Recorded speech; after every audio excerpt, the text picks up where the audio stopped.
All right, so another episode with Samir from Beyond the Buzzer. You guys definitely check out his Substack in the description below.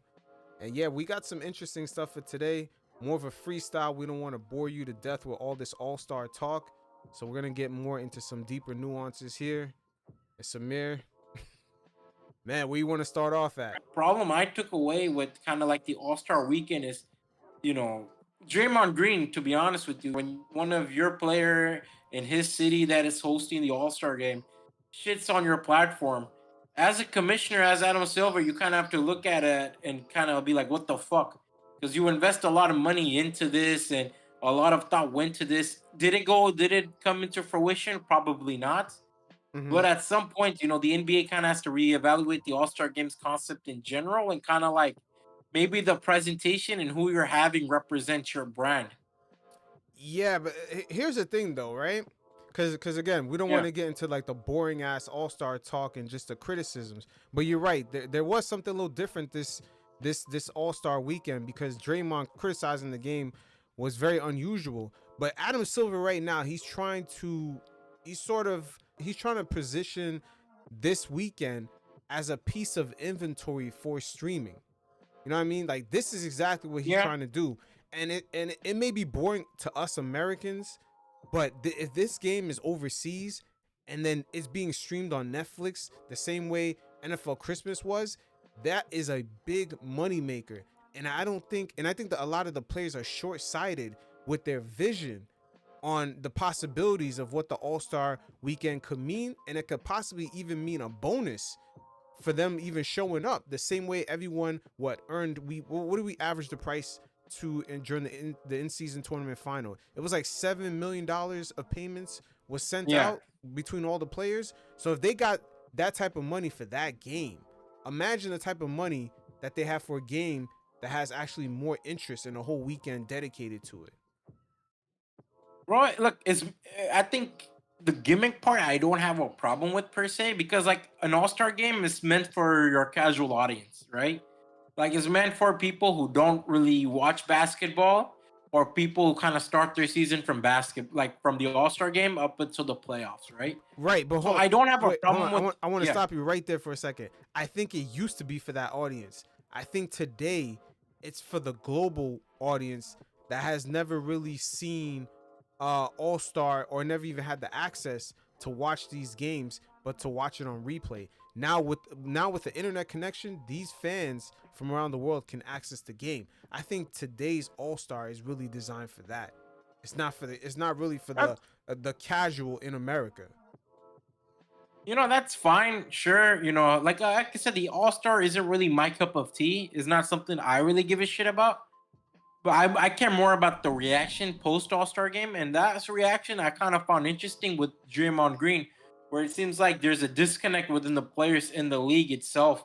And that's one thing I've seen kind of grow. Because in my mind, I'm like, bro, if you're Draymond Green, like, at least lie. You know what I mean? At least lie. Yeah, but Pretend you like the concept. Mhm. yeah, but I mean, with Draymond, remember Draymond is in the player media space where he's trying to go viral, and sometimes he might mistake the honesty in those conversations to translate when he's on TNT and he's supposed to be promoting the game. I think that's where that kind of thing kind of clash because Draymond's supposed to filter himself. He can't be podcast Draymond on TNT. Oh, you can't be Draymond the basketball player like you're on the court and on your YouTube channel. You have to be Draymond the ambassador, kind of hype up bullshit, right? Sell Mhm. bullshit to the audience. But if you're shitting on the bullshit you're selling, then as an audience, why should I buy this product? And I think that's where I'm Exactly. like, you know, But hold the on, game might not that have was been bad. What's up? yeah, but that was podcast Dre. We when he went all out, that was podcast Dre. No, I agree. I love podcast Draymond. I think podcast Draymond's entertaining as fuck. But it But can't the be on thing the is, TNT no, telecast. it can't be on the TNT, and it can't be you presenting a new concept in a major market city that you play in, where you're shitting on the product. Because there's a lot of decent things that happen in the All Star game. Victor Wembanyama had a crazy ass game. He deserves his credit for that. Well, Steph Curry had a good game. You kind of saw the celebration of the Barkley, whatever. It could have been done in another context, but that's always cute. You had Kevin Durant, LeBron. No, LeBron didn't play, but you still had like Victor Wembanyama. That's a huge positive for the league. That means like your future players are kind of take it seriously.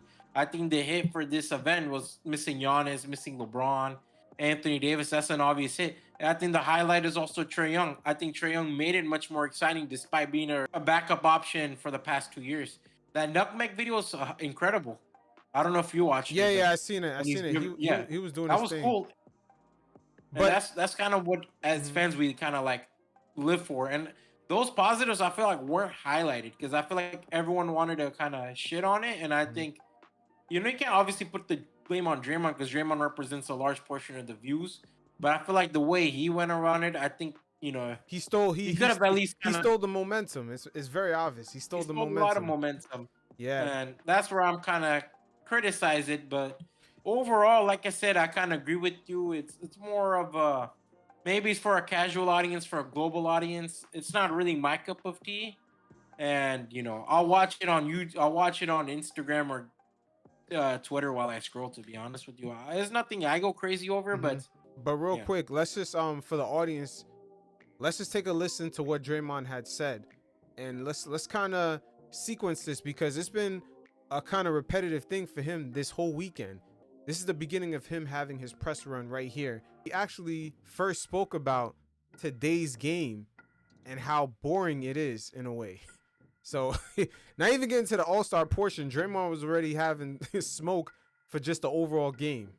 It's not smart basketball no more. I saw a clip not too long ago where Kobe said, like, yo, it's accidental basketball. He couldn't have been more right. It was so refreshing to play against Bron because every possession is like a chess match. But you don't just get that on a regular basis. It's just who can run faster, who can hit more threes. It's no substance. And so I think it's very boring. So that's what he said during the All-Star Weekend media run. He said this at that press conference. Remember, the league right then and there is supposed to be promoting the game all weekend long. There's many sponsors. Aspect. Yeah, there's many people coming in, flying in, and doing business with the league. And this is what Draymond had to say. But again, Draymond kept on going even during the All-Star game. Let's see what he had to say. We're about to watch the Olympic team. Now we get the treat of watching the Olympic team play against a U19 team. Come on, what are we doing? This is ridiculous. Scale of 1 to 10, your thoughts of the format? 10 being the best. Yes. A 0. Sucks. Same basketball. Yeah, that's kind of crazy, man. Yo, Dre has smoke for the league the whole weekend. Dude, that's where I'm like, man, like, I enjoy like Charles Barkley and Shaq and those guys, and my criticism is always like, man, you shit on your league, you shit on this. There is substance in the league, and kind of like, oh, everyone shoots threes and run. Golden State Warriors were kind of introduced to a new style of basketball with the threes, and every team trying to copy that style.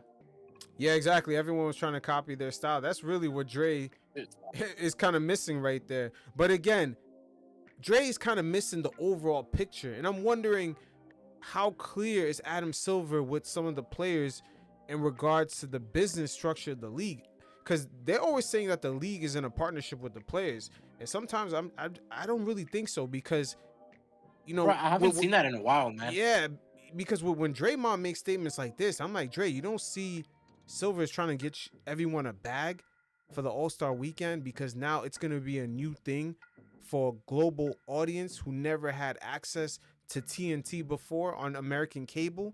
Now they can watch it on their Netflix account. They could watch it as a replay. They could just watch it with a basic internet connection, even on their phone. How is he not seeing the money play here? But then again, but then again, a second thing comes into mind. Maybe the league doesn't want to be that transparent, because that means that there's a lot of money, a lot of revenue coming in for that weekend that they're setting up. And we kind of see players at times been protesting this. LeBron James, along with his son, did not participate in the skills challenge. And also Bronny did not participate in the Rising Stars, even though the league spent so much promotion dollars, kind of hyping him up for the draft. He was all over Vegas and billboards during the summer league. You mean to tell me they couldn't do the same thing for the All-Star weekend? LeBron, LeBron James announced that him and his son was not going to be there. And of course, LeBron kind of protested the game in a way because he showed up last minute saying that he has an ankle issue or just he has an injury that's going to prevent him from playing. So there's like a lot of silent protests. You also saw the WNBA players kind of pull out. Yeah, the what's her name? Pulled out. That was very last minute too. Sabrina.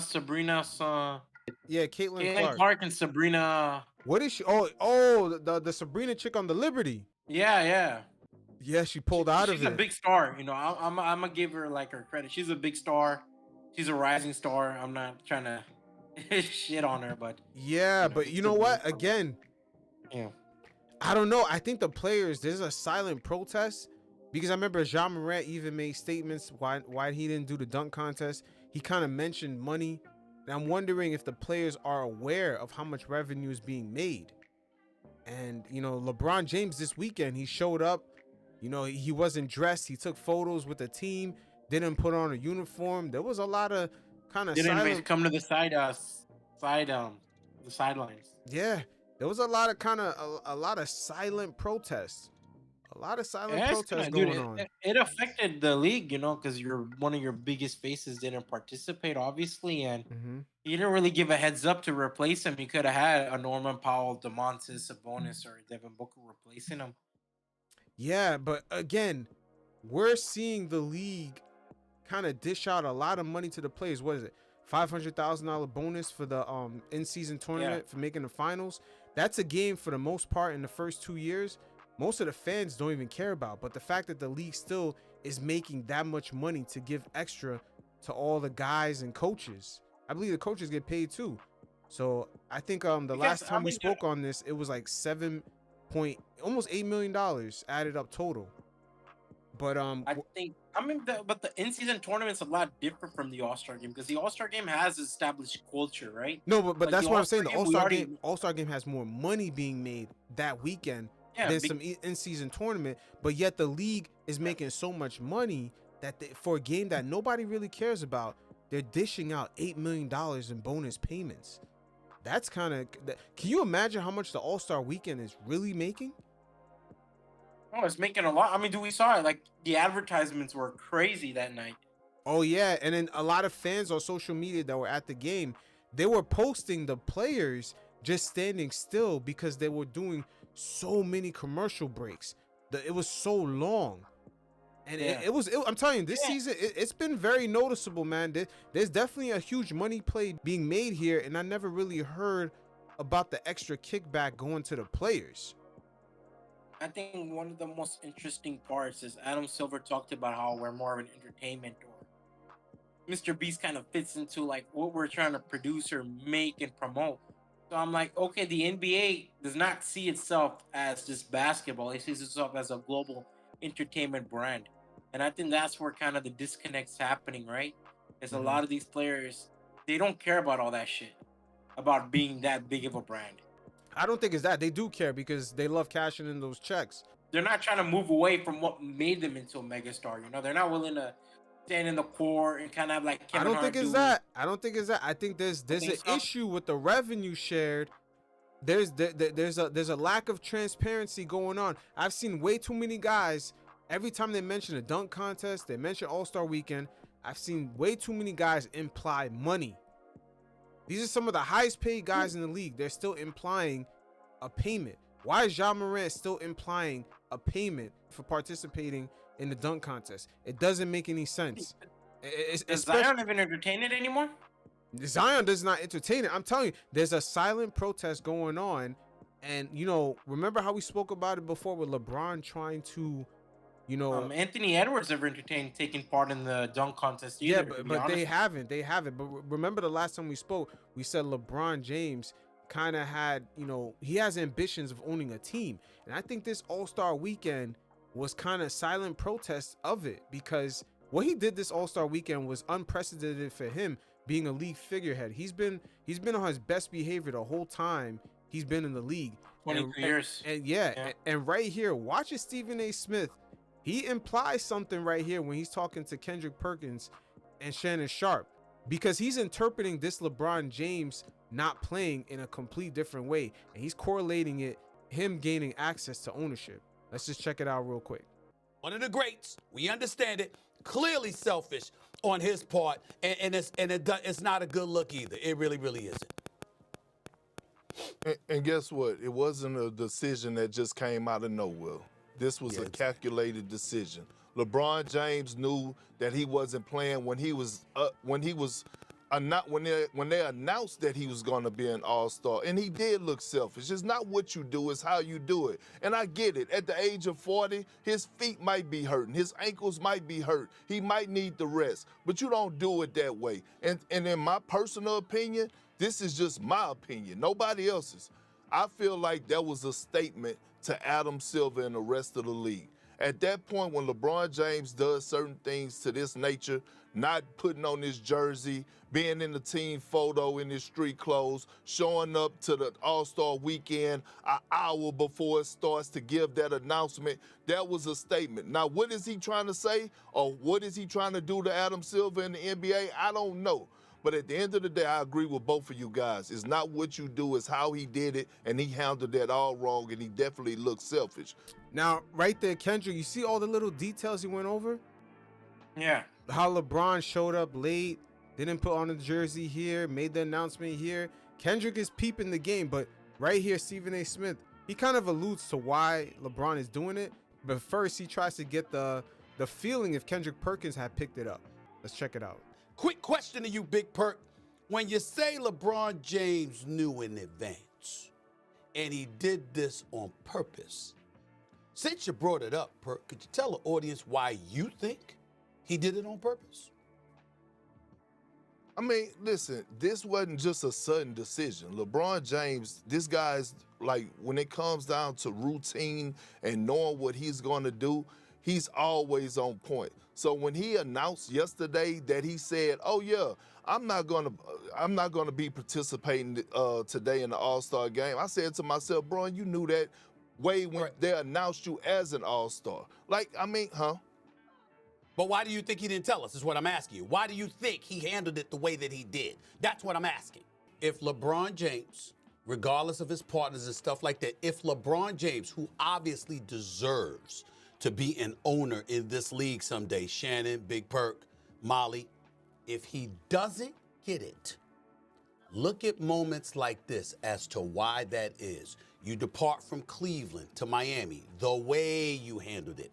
You spoke up against the play-in, the way you handled it. There's certain things in terms of player empowerment, the way you handled it. Yesterday, the way he handled it. Make no mistake, fair or unfair, folks are going to remember that. Mark my words. Yo. He's right. Yo, He's you right. see? And here's one thing I want to say, because we're in an era now of a lot of transparency. LeBron James has held a lot of power in the NBA for the past 20 years. And it can't be really far-fetched to think that behind the scenes, he's seen how much money, or he has an estimation of how much money is being made during All-Star weekend. How much money has been made with the play-in tournament or the in-season tournament. Remember, he protested these things, and some of these games don't even count in the history books. I think some of the play-in games don't even count. The stats don't count. Same thing for the in-season tournament. There's certain games that the numbers are kind of, I think the numbers for the final game don't really count in the history books. But there's money being made there, and LeBron has protested both those things. So very interesting, man. Remember, we were early on this, man. We're the only ones really talking about this. LeBron James said he wanted to be an owner. We're hearing Maverick Carter. All of a sudden, he's speaking to, sovereign money, and they're trying to formulate another league. While during the same week, the league had announced that they had plans to do an international league. This is strange, man. This is really strange. Yeah, I think what we're gonna see, it's gonna be in the music industry, we've seen it before where the artists are beefing with the record label. We're gonna see that with basketball players now, with the age of transparency, because you look at it now, man, basketball has become like look at the amount of collaborations the NBA is doing itself with other media partners, right? Because we know the Amazon deal that just went through, and obviously the net series with Netflix, ESPN. The money is pouring in, bro.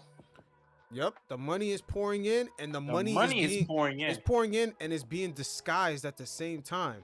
Remember, we recently seen Luka get traded and lose out on over $100 million because the other Yeah. team was kind of iffy about his contract situation. They were kind of scared of formulating a team around him and paying luxury tax every year. So now that has cost him $100 million without him even asking for a trade. And also, let me add this onto this. Yeah. The new CBA, the new agreement between the players union and the owners, it's very tricky.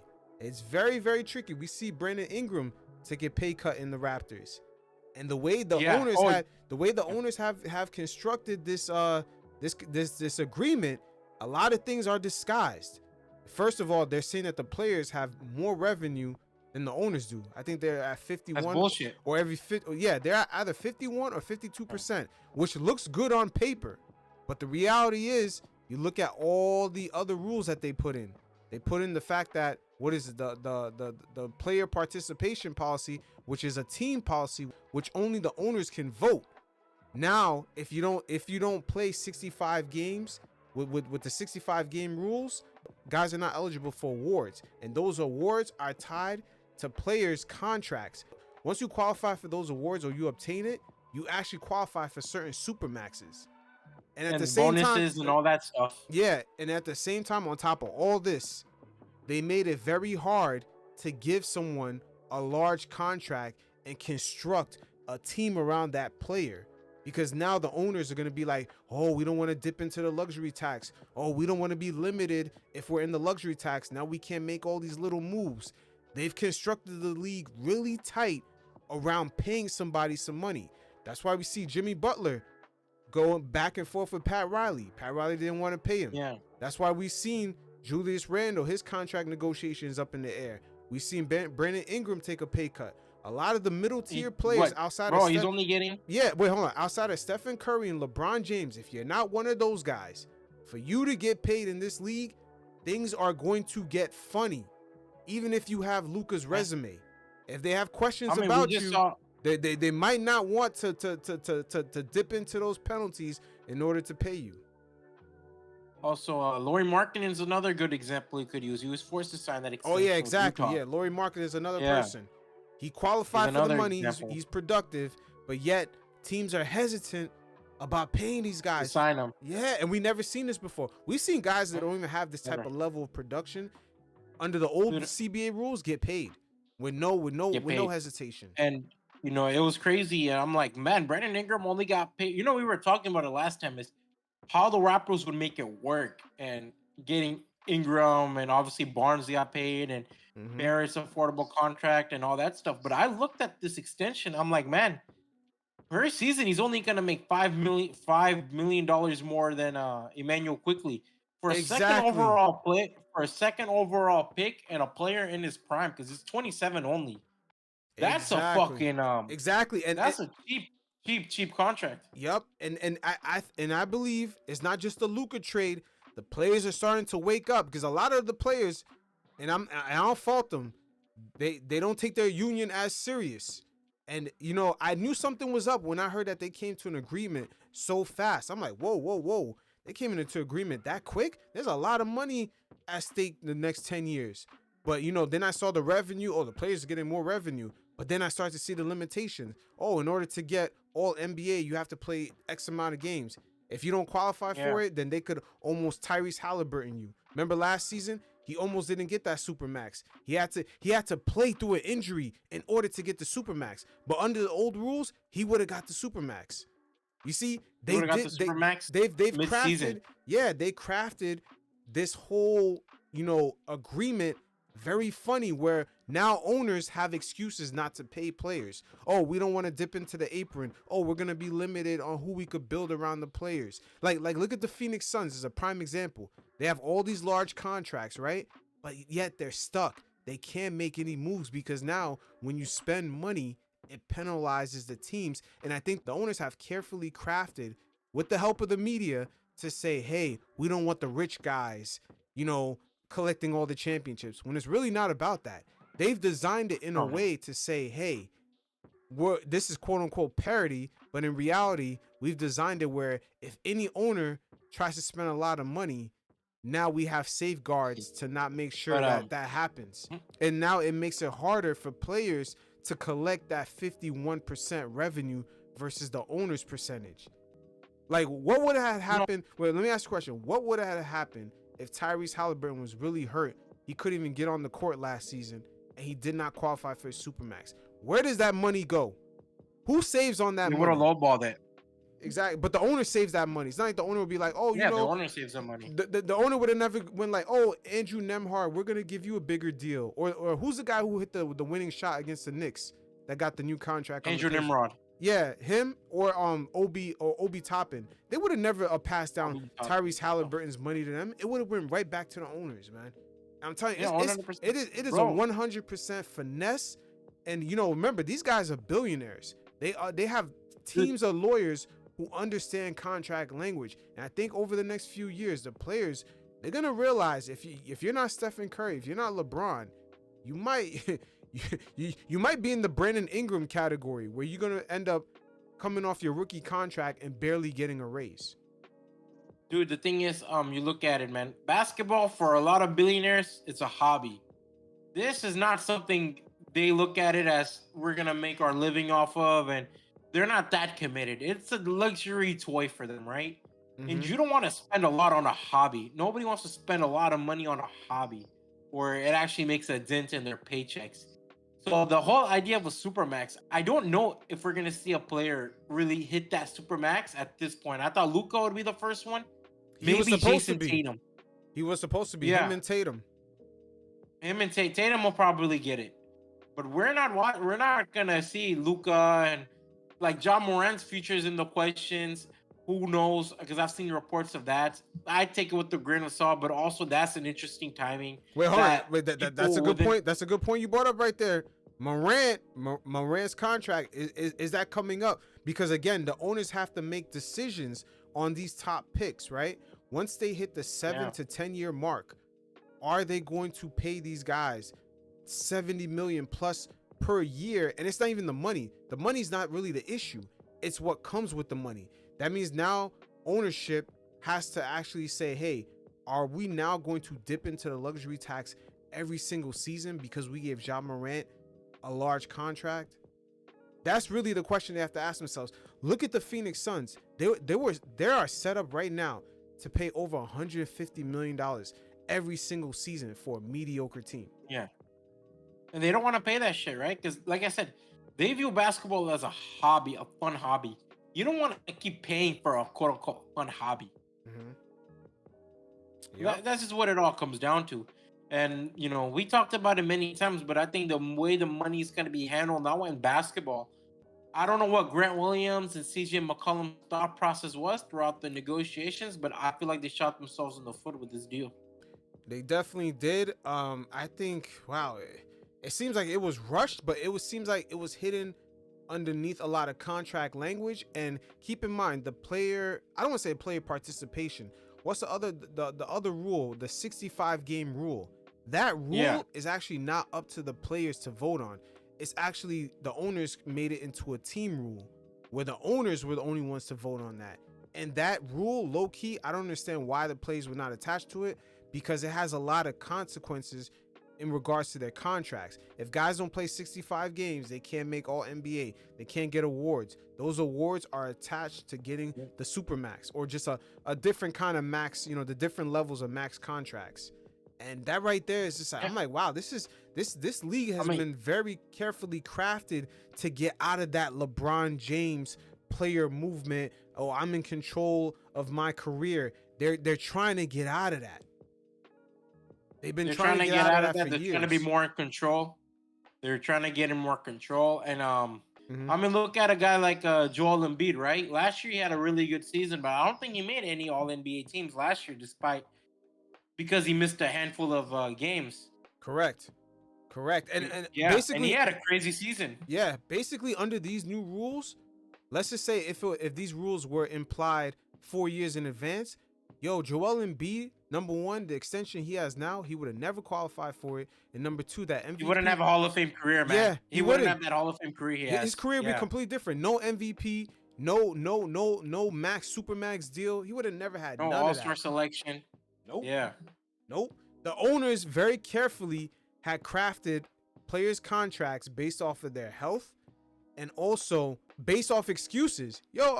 We're hesitant about paying you. Luka, you're not quite in shape. We don't want to pay $150 million luxury tax every season because we're paying you $70 million a year. Then we got to pay Kyrie on his extension. Then we have other guys we have to pay. We don't want to pay all that money every single season and then other teams eat off that revenue. Like, this is the way the owners have constructed the league.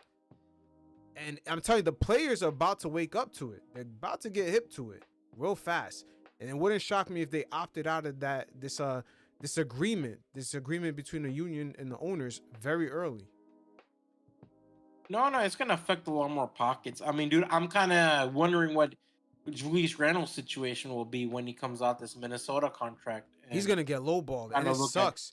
He's getting lowballed. And because we've seen Laurie get lowballed. We've seen Ingram get lowballed. We're seeing a lot of guys who were once highly touted players get lowballed. And he's also in that same category of those guys. Slightly better, but still in similar categories. And we don't know what his situation will be. Yeah, Ingram, the fact that he accepted that price, now how the league really tends to work, especially with negotiations, they're going to go, oh, he puts up similar numbers to you. Oh, he got this deal. So now they're going to start the negotiations at that price. That kind of he's more reliable than you, too. That's also going to play a factor. Oh, Ingram, you're not on the court.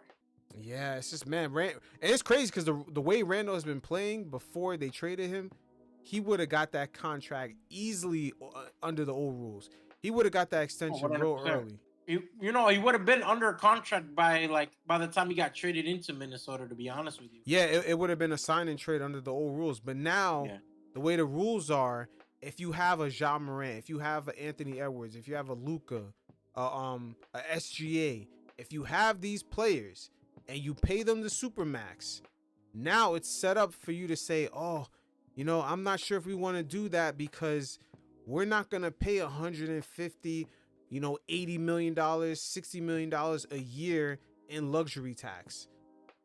It's real tricky. It's real tricky.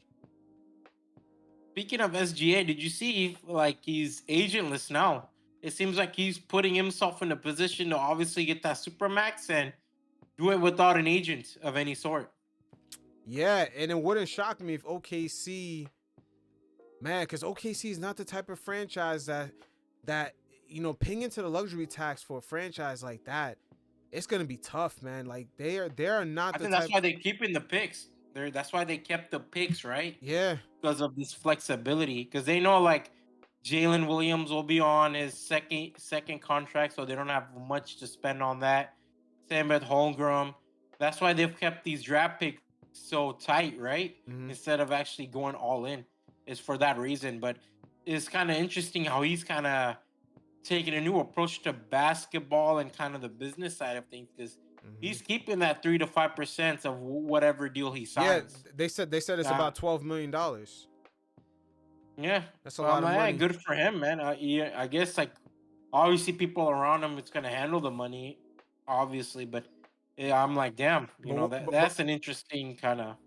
Yeah, but what about OKC? You think OKC wants to be in the business of paying all that money? Remember, Jalen Williams' contract is going to come up. Chet's contract is going to come up. Yeah, but Jalen and Chet, they're not getting they're getting they're not eligible for the Supermax because they're coming off a rookie contract. But still, that number, right? Let's just say the number they might qualify for might be 40. Let's say they both qualify for the low end, 30. 30 is low. You have two guys making 30. You have SGA almost making 70. That right there, between just those three players, they're already at the tax level. That's what I'm saying. Yeah, because now you're paying, 100? Yeah, 160 already, and the tax level is 190. Yeah. It's 186, around that number. So by the time you fill out the rest of the roster, they're almost at that number anyway. So it's that's why crazy. And wait, hold on. And I just want to put this into proper perspective. The Detroit Pistons, we all know they've been struggling the past few seasons, right? They've lost in a year. They lost about $50 million in a year. And that's for a franchise that was struggling at the time. Just to put this into proper perspective. So we're talking about some other smaller markets like Oklahoma City might be liable for a tax bill every single season for about anywhere from $70 to $150 million. That's just to put it into proper perspective. That's a lot of fucking money. That's a lot of money. That's a lot of money, obviously, and Shea's obviously gonna take it. He's winning MVP this year, right? He's taking that money, and they're gonna have to pay him. And I was kind of like, damn, like the way he's going about it. I'm like, dude, this is brilliant for him, at least as a business aspect. I'm not talking team aspect, business aspect, because they're not trading him. I refuse to believe they're trading him, man. And you know what I mean? Like, now, okay, they're not trading him. More than likely, right? More than likely, they're probably gonna have to get rid of some of the players on the team by the time he's eligible again for the 10-year Supermax. You see the way they structured everything now. SGA is gonna get his contract, but he's gonna be eligible even earlier to get another one. So, I think that's why Oklahoma has been really conservative with these draft picks, right? Yeah. It's for like they can always keep content, because now your roster is full of younger deal guys, because they're not gonna get the 19-year-old. They're gonna always get the 21, 23-year-old who has much more mileage on their feet and that can kind of transition to that league level really easy.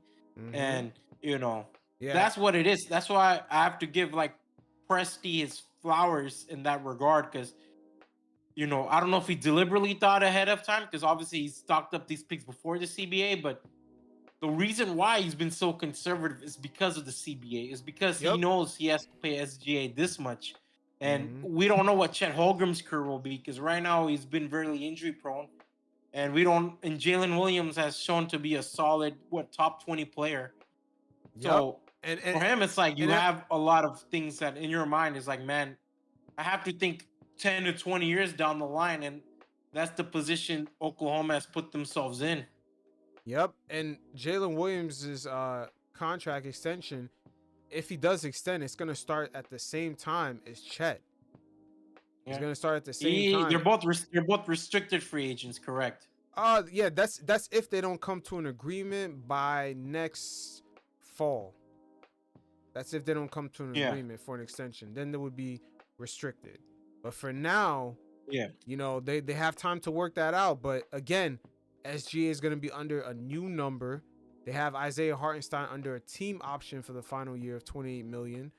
Then obviously Caruso's going to get extended. No, Caruso's already extended until 2029. His money's fully guaranteed.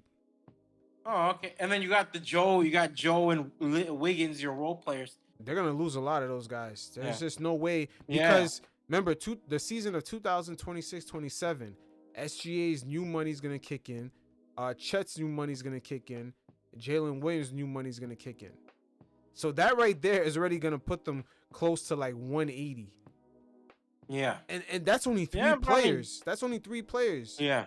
And I'm not sure if Oklahoma City, it's not the type of franchise where, hey, they're paying $100 million plus in luxury tax.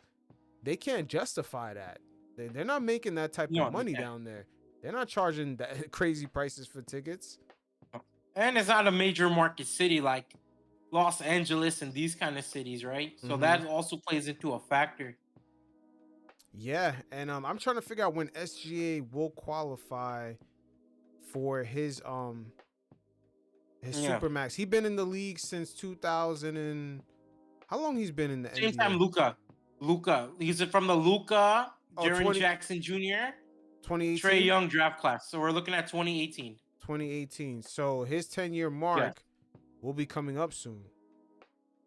Yeah. He's in that draft class. The Luka, the Jaren Jackson Jr., Trae Young draft class. Yeah, so Oklahoma City, Yeah, they have until 2028 to figure out what they're gonna do, and then it kicks in for 2028 season, 2029. Because SGA, if he keeps up at this pace, he's gonna be eligible to get anywhere from 80 to 100 once he hits the 10-year mark. That's when you're eligible for the super max. Yeah. You have to be a 10-year vet, first team All NBA. You know, First team All NBA, and he has that. I mean, not on top of that, he'll have a fucking MVP award. Yeah, so it's gonna be real tough to avoid that number, and that's where Dallas was really hesitant with Luka. Man, it's crazy. Hold on. Dallas is hesitant with Luka. Dallas was hesitant with Luka on the new extension that was coming up, which would have been $70 million a year. Can you imagine once Luka got up to the 10-year extension, he would have been eligible for 180, anywhere from $85 to $100 million a year. Yeah. I mean, I remember I was watching a clip, from the Club Shay, I believe the podcast is, Shannon Sharps, where he had Mark Cuban on, where he's like, man, eventually, like, these players will make more than the owners. And he was kind of using Luka as an example, because obviously Luka was his franchise player. And he was talking about his justification for selling. And at the time, I'm kind of like, man, get the fuck out of here, Mark Cuban. He ain't lying about that. He's a businessman, but he's not lying. It looks like we're going to see that, and I think the owners are trying to clamp down as much as possible in that kind of... Wait, remember, once you hit the 10-year mark, you're on SGA's, Luka's level, Jason Tatum's level, you qualify for 35% of your team's cap. That's crazy. Yeah. 35% of your team's cap for one player? Yeah. That's almost, wow, man. That's crazy. 35% awesome. of the cap for one player. You better be one hell of a player. We're, like I said, bro, we're kind of looking at like an interesting NBA arc in our lifetimes, and I think we're kind of ahead on the curve. But we're gonna see a lot of these athletic and these guys gonna start covering it a lot sooner, because you're gonna see a lot more players being vocal about kind of the interpolitics of basketball. You're going to see agents being much more transparent too, because agents, obviously, they're trying to look for a bigger pie, right? They're going to be much more transparent about it. You're going to get a lot of factors that kind of start being transparent about their grievances, and the player union, the coaching union, and all that stuff. And also, speaking of unions, I don't know, but I also wanted to talk about like the grading system Steph Curry entertained. I don't know if you heard about that. The grading system? What you mean? About the referee grading system. There's a referee grading system? From who? No, he wants to implement that. Oh, and the league ain't gonna let him do that. Yeah, he wants the league to implement that, and I'm like, man, that's also a good thing. But Silver kind of downplayed it out. He's like, I'd rather have players not bitch about the refs. Yeah, so I'm like, okay, that's an interesting shot at your players, Not and that he was also... tongue in cheek, but you could tell like it's something that for sure ever came across his mind, because it was a Rachel Nichols question. That's not some Sacramento Bee or some Houston Chronicle question. That's a big, national basketball media question. Yeah, they want to keep the referees out of the spotlight as possible, because I'm surprised the league has their names listed. I don't think the league should be as transparent about that, because now they welcome in gambling, which is the underworld. They're welcoming a lot of things of the underworld into the league. And I'm just like, you don't want these people's full names. Because remember, everyone's information is in databases, whether you go to your bank, you go to your local hospital. There's people hacking into these sign up for Instagram. Yeah. You sign up on Instagram, you know what I mean? And Discord, whatever. And the wrong people that are trying to fix games, hey, the underworld is involved in gambling. And don't be surprised when one of these referees are at like a dinner for a birthday, and then someone shows up and they're making certain threats like, hey, you better do this, or they show up to their house. Yeah. These are the types of things they're opening, the people that work for them up to. And it gets tricky. It gets tricky. I feel like the relationship between the refs and the fans, they need to be like one of those NBA 2K generic players where it's just number 99. You don't even know the name. Yeah. It needs to be like that. And everything. Yeah. It's like what's that referee? Not Donahue. What's the referee? The one that Scott Donahue. No, Scott. The one that's famous in the league that everyone hates. Scott Oh, Foster. Scott Foster. The one Chris Paul one. Yeah, we don't need more of that, man. Like, there's too much of a profile on this guy. His personality shouldn't be known by fans. These referees need to be anonymous. I mean, people shouldn't bet like for example, Chris Paul's playing in a game officiated by Scott Foster. That shouldn't be public knowledge. Mm-hmm. Yeah, it's too much of that going on in the league. That's why it sounds good, but there's a lot of safety. There's a lot of safety concerns, man, because the fans, not even the fans, some people go crazy over their parlays and their bets, and parlays is crazy. The parlay culture is ruining basketball, in my opinion, man. And you saw like the Terry Rozier was able to clear his name, but that Jonte Porter story. Yeah, but look at Terry. That's crazy. Yeah, but they're saying it's more than just Terry Rozier. They're saying it's not just him. For sure, there's a lot more players. Yeah, there's for sure a lot more players. 100%. And then some of these guys, they're getting the league right now. They're getting gifts and all that stuff. No, it's not even that. The players, some of the players, because of their personality with the game, some of them have a certain adrenaline rush. And there's something about these guys, once they come into this influx of cash, they're hitting up the casinos in a different way. Because I remember, what's his name? Big Baby Davis. He recently gave an interview because he's about to do Fed time for doing fraud against the league's medical policy. He talked about how he didn't know that the gambling casinos were setting him up for a trap. They gave him a credit to gamble. He said he lost $100,000, but he had to give them $200,000. So it's easy for them to go into debt. He said it caught him by surprise that he had to give up another 100 on top. So it's easy for these guys to get into to debt with the casinos, or even just gambling debt in general. If the casinos are operating like that, can you imagine an underground bookie that's connected? Oh, he's more dirty than that. Yeah, or there's no regulation. Yeah, or a bookie that's connected to certain guys in the streets. Like, these guys could really get caught up, and that's what seems like it happened to DeJounte Porter. He got caught up, man, and they forced him to do what he did. He owed a lot of money. He couldn't get out of it. Yeah. And what's so funny with the DeJounte Porter situation, that a lot of, I would say casuals to the whole gambling thing, what got exposed to all that is that all these casinos and DraftKings and FanDuel or whatever, and all these companies, they're all in collusion. And they hire third-party companies that work with all of them. So when someone makes an unusual bet, they get notified. And then if you're winning too much, anything you do, a certain amount of winning that you have, they change the odds on your phone for when you place new bets. They make it harder for you to bet. Yeah. They're keeping track of what everyone's doing. So it's not like you're going to rig the whole system. Even if you're a good gambler, it's designed for them to even at some point cancel your bets. Be like, oh no, we're not taking bets from you. You win, 70% of the time. We're not taking bets from you. Like, it's set up of that course, they're detail. trying to make their money. Yeah. They're trying to make their money. I think that's one of the reasons why we haven't seen ESPN and other major media outlets report too much on the gambling situation with DeJounte Porter. They really just kind of talked about the surface level. Oh, he got caught.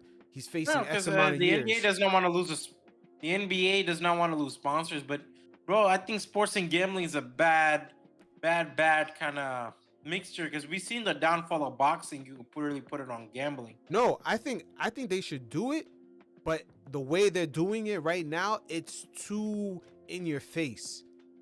You know what I mean? It's too in your face. And then they're too kiddie about it. The ads that they run, I'm hearing like the same voices I hear for children commercials. You know what I mean? Like, dude, like you see Chuck and Kenny kind of put their odds and all that stuff out in TNT. I'm like, man, bro, they're not putting no odds, man. I think they've put odds, man. Nah, if they put odds, it's with the sports books money. These guys are not really betting like that. Of course. No, they're not doing it. But still, like, who's watching their content is a 15-year-old, 20, like really a teenage to like a teenage impersonable what it is? The teenage group is the most vulnerable. Teenage and I would say early 20s. They're still like finding themselves, right? and they find themselves through other means, right? You find themselves to like watching basketball because their friends watch basketball, or watching NFL because their friends watch NFL, and kind of they built their communities based off that. And that is something that's kind of scary to think about. Mm-hmm. Yeah, this gets real tricky with Silver in this situation. But again, can you imagine the amount of gambling licenses that they have from around the world when all this thing goes Yeah. completely global with streaming?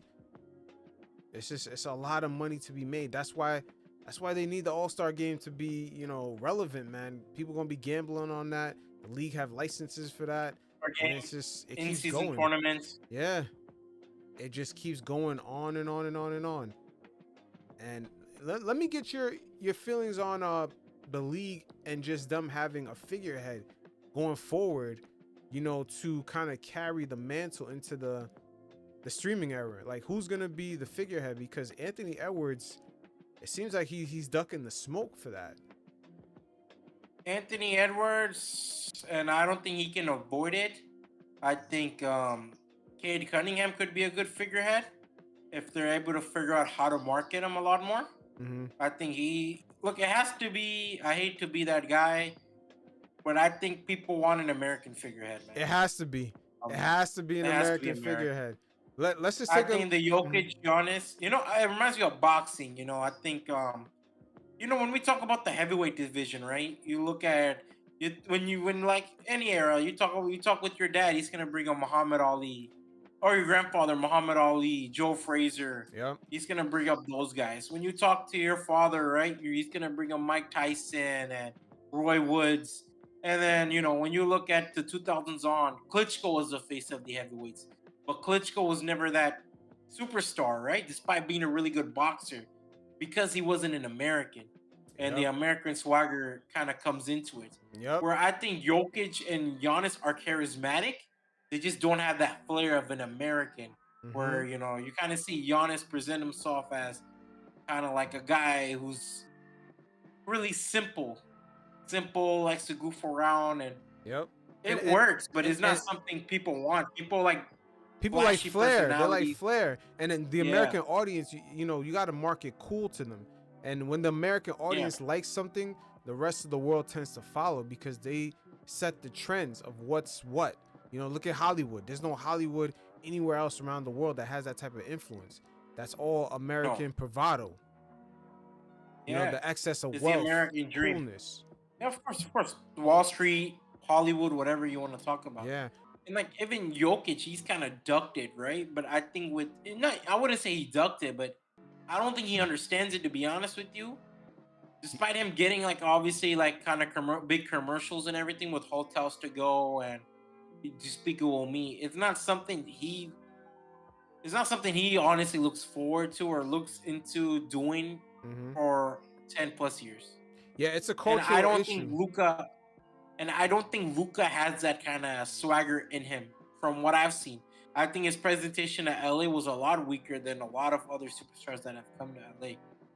Yeah, because you know what? They have to market. It's almost like they have to market the possibilities more.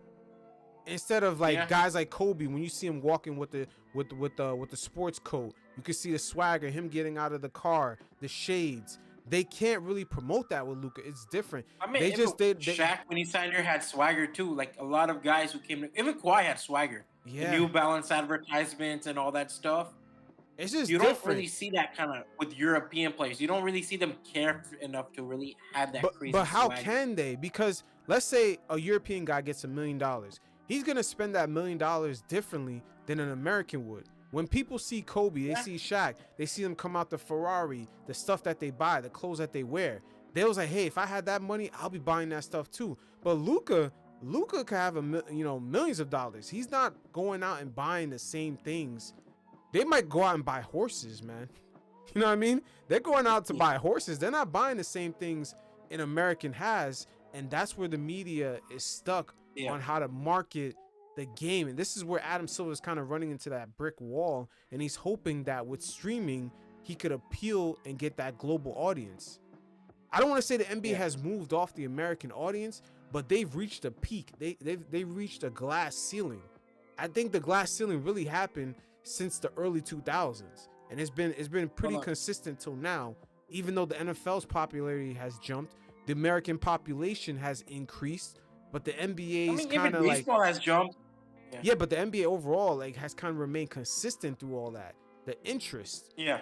And I feel like, now it's time for Adam Silver to take this streaming baby and take it up to the next notch in a very similar level as to soccer, with the international game. Because even now, I'm telling you, every time Adam Silver speaks, in these press conferences, anytime there's an all-star game, the meeting in Mexico, he keeps referring to the global audience. I was like, wow, when did Adam Silver stop talking to the American audience? This has been I think for the a few global years audience now. is, it's a given, right? When your biggest prospect is a Frenchman, your MVP is a Serbian, your past championships for the past few years have been, Giannis and Jokic and, Shea from Canada. The conversation obviously is going to have to appeal to a global audience. Yep. And, unfortunately for Silver, it's going to be tough to market one of those guys, even Wemby, as the figurehead, because Anthony Edwards, in a way, should be the guy taking that mantle. He has the charisma. He has the media already on his side. They know how to market him. It's already been proven. They have the formula. They have the formula from Kobe, Jordan, Magic, even Larry Bird. They have that American formula. Even Tyler Hero. If Tyler Hero had Anthony Edwards' talent, they know how to market him. They do not know how to market Luka. They do not know how to market Jokic. I was watching Anthony Edwards with Obama, and we just kind of like, this is a recent clip, and it was like hilarious, right? Anthony Edwards. Yeah, because he had a lot of arrogance. He had a lot of arrogance. And his charm is coming off, and you're just glued to this guy. Like, despite being in a room with Steph Curry, LeBron James, Kevin Durant, you're kind of glued to this one guy in that whole thing.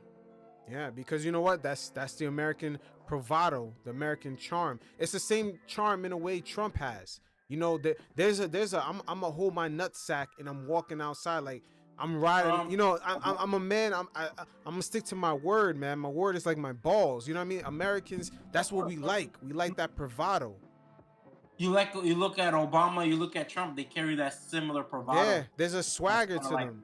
So, a man's man, yeah. And you see Obama, that's a real motherfucker. Or Trump, that's the motherfucker who tells the truth. That's what kind of like people think when they see these kind of figures. Yeah, with a lot of these European guys, their cigarettes and their coffee. They don't have that, like, it's not part of their culture. They're that gentleman. Yeah. It's a gentleman. There's not much of a swagger with them. And that's where kind of the difference is. Yeah. It's a huge difference. And this is where Adam Silver is really going to run into the wall. But, it takes one draft class to change that. It takes one draft class of players. You aren't short of American talent. Like, I look at Cade Cunningham. I look at kind of like American talent. For whatever reason, they're kind of held back too much. And for me, it's kind of ridiculous. Like, I get why they don't want that fame. I get why, like, Zion never reached for that fame to the next level. I get why kind of like Ja kind of faded away from all that shenanigans. Kind of the interest of being that. Ja had it. He had it. He had it, and it was organic. It was Ja is the closest to have like that Allen Iverson love, and he kind of fumbled it. And LaMelo, like, I'm gonna be honest, like, the league fumbled LaMelo Ball. He's another guy who kind of like people really get behind a lot. Yeah, but there's no winning. The only thing he's really missing is winning attached to his name. Once he gets that, he's gonna be fine. You gotta have winning. You gotta have winning attached to it. I have a coworker comes up to me. He's like, LaMelo Ball is better than Luka and LeBron. I'm like, why? It's because of his aura. I'm like, all right, you know what? I'm not gonna argue there. So, like, he has that popularity. I think if Cade Cunningham, he comes off as a really cool guy if you kind of let him loose. I think he could also be really popular. His play matches it. I think he's on a legendary franchise. What stops them from really marketing Cade Cunningham? Yeah, again, it's the more reserve, and it's the constant 24/7 media with of course, social media, and just it's just the coverage is different, man. Like LeBron for what he has done in the past 20 years, it's amazing, man, because there's a lot of scrutiny, there's a lot of like stress that comes with it, but he kind of stands tall right through all of it. And I don't think a lot of the players are built for that. I mean, you can even hear Anthony Edwards in that press conference. You know, it's like it's the elephant in the room of what Anthony Edwards did not say during that press conference where he talked about, you know, in a way he kind of alluded that he's ducking the smoke. Let's just take a quick listen to it. You can kind of sense that elephant in the room. Question right here. Do you consider yourself the top candidate to be the next face of the league? No, not really. Why? That's what they got. That's what they got Wemby for. That's the elephant in the room, man. He doesn't want to deal with all that fucking pressure, man. That social media judging. Yo, can you imagine if Anthony Edwards was the face of the league? They would tone him down. They would give him a Greg Popovich tune-up, like a Spurs player. That's how they would lose money. Yeah. But you have to let players be themselves, man. At the end of the day, sure, give them a little bit of media training, but people want like with the day of so much accessibility with the league and fans and social media, let them be themselves, man. Like look at the most popular, look at fucking Jeff Teague. Jeff Teague is popular than he's ever been in the league. Yeah. His 12 years playing in the league, he's been more popular now, and he's hilarious. I watch his podcast pretty often. He's hilarious.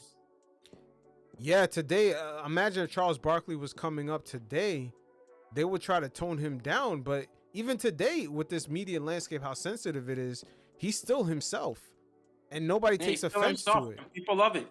People love Jeff Teague because he's still himself. There's a lot of guys that are still themselves, and you could still make money.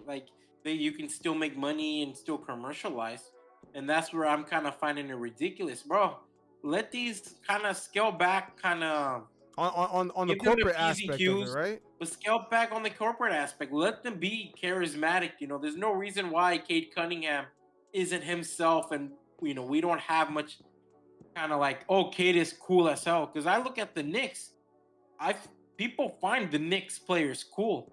People find Josh Hart cool. People find Jalen Brunson cool, and Cat's cool. Like all of his antics and his jokes and all that stuff. People find it charming, and the Knicks have thrived on that. I think the Celtics, they don't really have that charm for whatever reason. I don't think Brown really puts himself out there like that outside of his academic success, which God bless him. Tatum seems to be much more reserved. Porzingis has a lot of scandals in his life, so I think it's best for him to kind of stay away. And I don't really see Derek White being someone people go crazy over.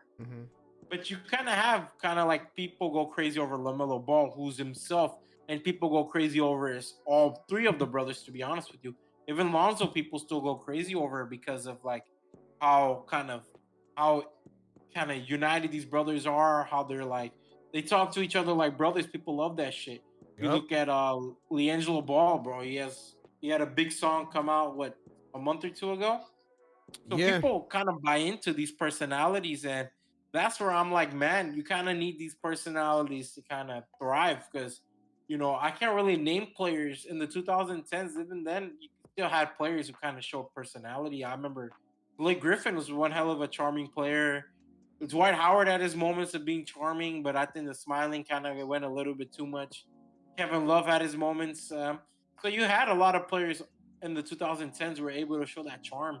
But I think as kind of 2016 post, where social media became prevalent and obviously a lot of scandals and all that stuff, and celebrities being much more accessible, you're kind of seeing players kind of take a step back a bit. Players who are coming post that. But that's what happens when anything gets a lot of money. It becomes more stale, more corporatized.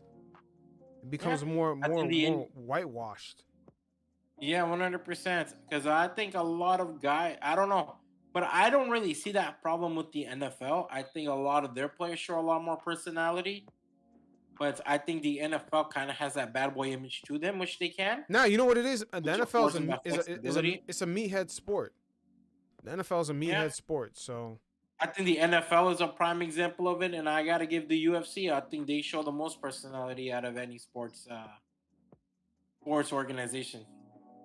yeah, the scrutiny is not easy for a lot of players to deal with. It goes to show you, man, LeBron, he really has dealt with it on almost a masterful level, man. He doesn't really let it affect him. LeBron, Steph Curry, they've done a good job in kind of crafting their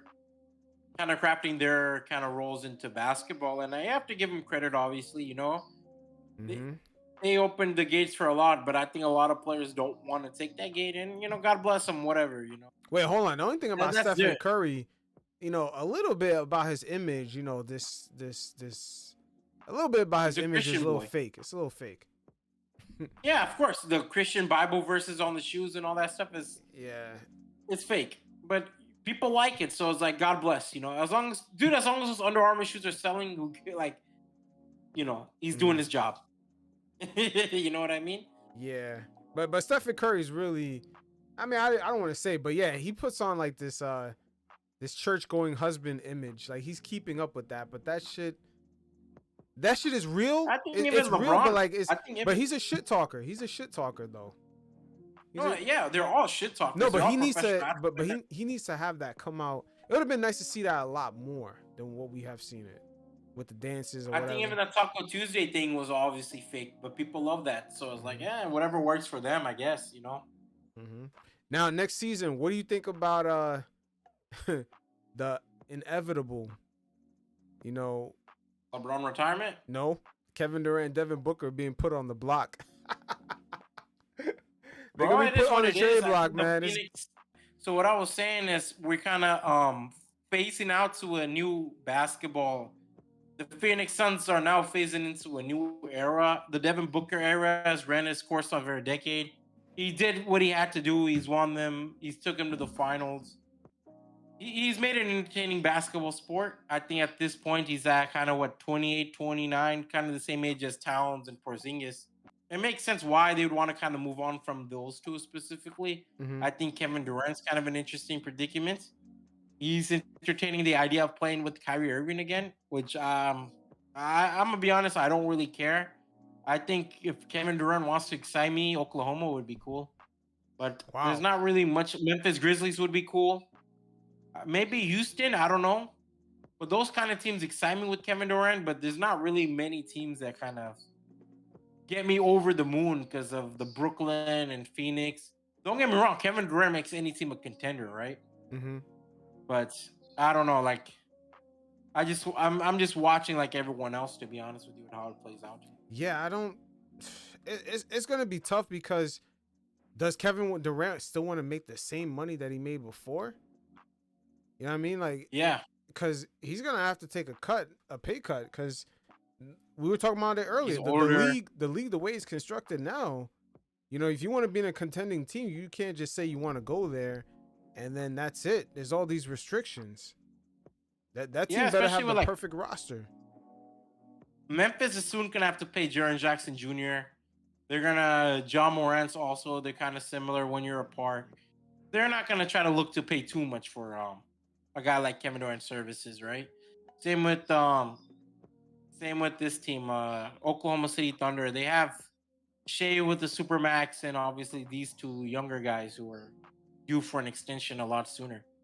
So there's a lot of conversations for Kevin Durant to be had, and where he sees himself in the league, and what team would he like to play with, and who knows, right? I don't know what goes on in Kevin Durant's head. I can't think of an ideal team right now, but it's inevitable. I think he's accepted it, especially with how things in the trade deadline played, with them entertaining a trade for Jimmy Butler.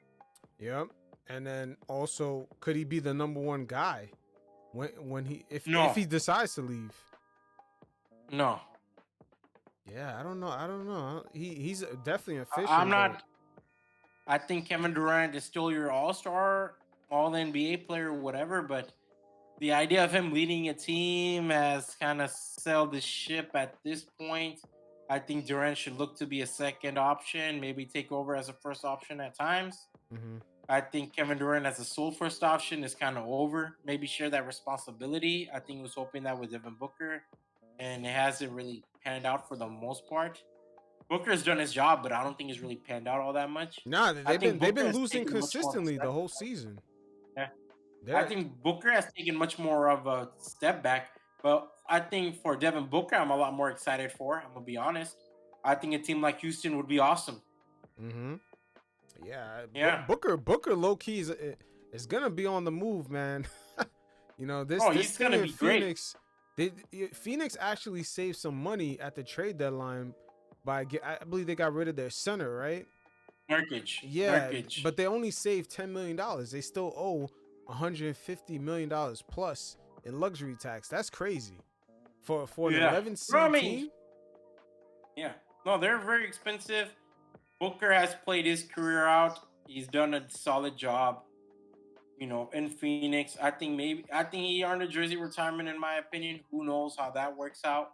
I'm not really much into Phoenix Suns history, to be honest with you, to give you a real opinion. Mm-hmm. So you know, who knows, right? Good for both of them to kind of take a step back. I think the Rockets with Rafael Stone, credit to him, great GM. He could really make a move for Devin Booker.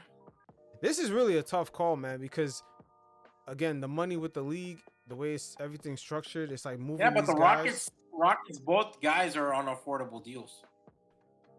Yeah, the Rockets right now, even for next season, if Fred VanVleet, let's just say the team kept He opts him out or opts in? no opts in, the team is over the luxury tax. They're in the luxury tax deep. They're in the second apron. Yeah, it doesn't really take that much to go into the second apron. That's the crazy thing nowadays. Şengün and Green aren't on crazy contracts. Nah, they're not. But Green's new contract will kick in next season, right? In both of theirs. Yeah, both of theirs. And then also, they got to figure out the point guard situation. Do they want to renew the 44 for Fred? And then, even if Fred took a pay cut, and let's say he accepted 20 or 30 for extra years, adding Kevin Durant to this team still puts them past the 186 mark. Yeah, they're still stuck. That's what I'm saying. Like moving these guys nowadays, it's a lot harder than it used to be. But Kevin Durant may have to take a pay cut if he's really serious about winning. I mean, that's the conversation he kind of has to come with, bro. Because I kind of want to pivot towards this conversation, maybe a little later. Paul George, I think his situation also kind of intrigues me, and you're kind of looking at maybe a similar situation if Kevin Durant takes a big contract. Oh yeah, PG, but Yeah. PG has gave us a lot of evidence in the past 3 seasons, especially in the playoffs, that things are kind of on the downhill.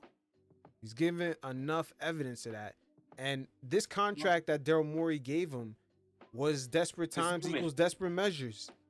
This is the end of the trusted process. This guy has played more. This guy has done more podcast episodes than actual basketball game. Man, to be honest with you, man, what would have Daryl Morey be doing right now if Tyrese Maxey didn't pan out to being the player that he is right now? He'd be selling burgers. Yeah, bro, because honestly, the 76ers have lucked out, and even with that luck, it's still a struggle. Embiid's health. And your luck is Joel Embiid. And he's been injured. Yeah, and Paul George is untradeable right now at that number that he's at. Yeah, but your biggest asset is injury prone. I love Joel Embiid. He's one of my favorite players to watch. But that's just the fact of the matter is they're on a end road. They're at a dead end.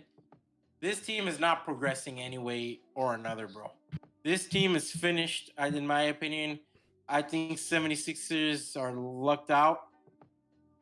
Paul George, he's not a star anymore. I don't know if he's a B-tier star anymore. I don't know I don't even know if Paul George is a top 50 player right now. Now, let me ask you this, though. Let's just say, right? Because this season will be the first one that the 76ers, they're out of the luxury tax. So that's a good thing going for them. Now, let's just say if their rookie comes back, McCain comes back, continues to perform well, Tyrese Maxey, continues doing his thing, and Joel Embiid stays healthy. Things Similar to could- his MVP form? Me personally, I don't think he has to return to that. I think he could return to like a step down from that, and then allow others to cook and feed off that Look, energy. I think obviously Maxey has to be that 1-2 guy. That second option, first option when needed.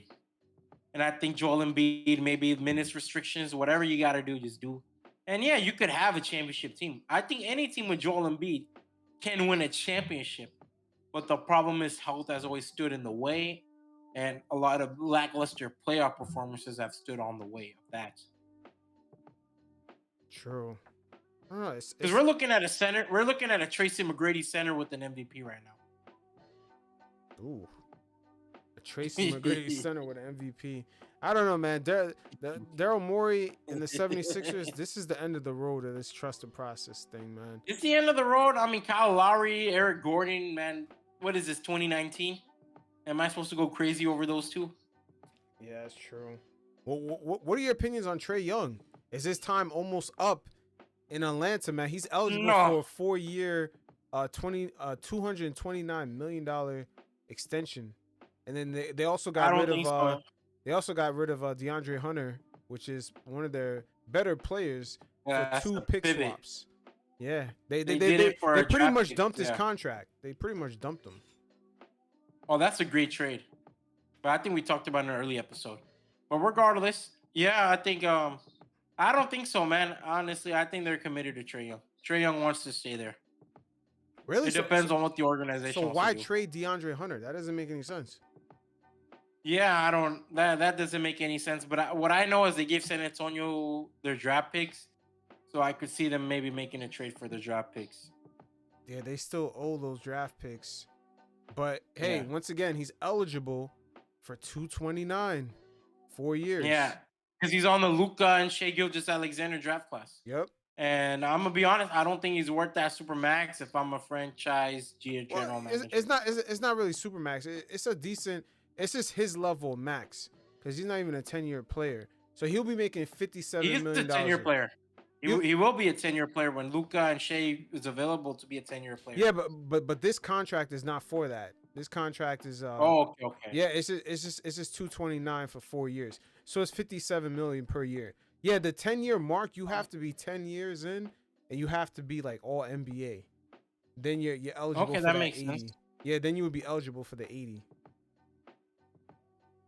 So Trae Young would have been eligible for more money had he made all NBA and won certain awards, but right now he's only eligible for 229. You know, I think the Atlanta Hawks season has been really ruined by the Jalen Johnson injury, man. It's just that's the unfortunate matters, and the extension is a hard topic to grasp because, you know, I don't know what's your opinion on Trae Young. I don't think he's worth that extension that he's offered due to the limitation that's beyond his control when it comes to his size and height and all that stuff. And that's something the Atlanta Hawks has to talk about because I think the Hawks, you know, I think a lot of people criticize the Hawks for a lot of their bad decisions. Fine, whatever. But I think this is how far you can really go with the Trae Young-led team. And I think them trading DeAndre Hunter is proof of that. Why would they trade a decent 3-and-D wing when they're building around a small guard who barely defends? Yeah. Doesn't make sense. Yeah, I mean, of course, in trading him to the same conference, it indicates you're not a very serious team. This gets tricky, man. And then second of all, you see, Trae might end up getting fucked out of that money that he's eligible for. Who's gonna pick up Trae Young for $57 million a year? I mean, regardless, it seems like the media and his peers, they don't really view him at that level, right? So he's gonna get screwed out of a lot of all NBA players that he believes or thinks he deserves, or he might rightfully deserve. He's gonna be screwed out of. He's gonna be screwed out of a lot of accolades and a lot of money that will be in his future contracts and future negotiations. Yeah, but this is what we were talking about before earlier with the way everything is structured. So Trae Young, I mean, like I said, if Trae Young was a free agent 2021, he would have got paid huge. Like if he was like a 10-year player, now it's not set up like that. No, after that playoff performance, he would have got a huge reactionary contract extension. Now the league is not set up like that. Who the hell No. is gonna give him that type of money, like outside of the No, Hawks. nobody. You know, and like I said, bro, when you lose another young forward, it sucks, especially when he's a rising star in Jalen Johnson. The Atlanta Hawks are a play-in team at this point. There's no way around it.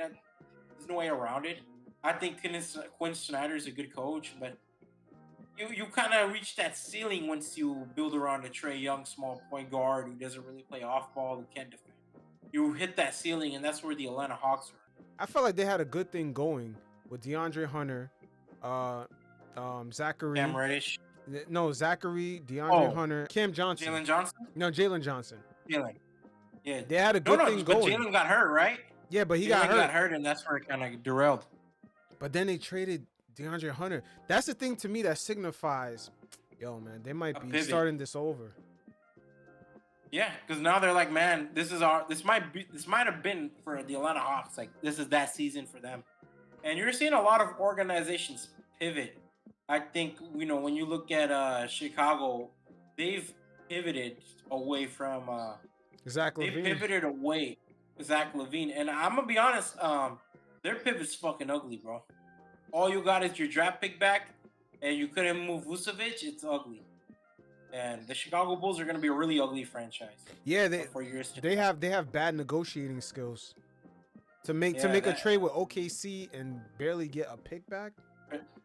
And Zach LaVine, your biggest star, that's ridiculous. And all you do is get your draft pick back.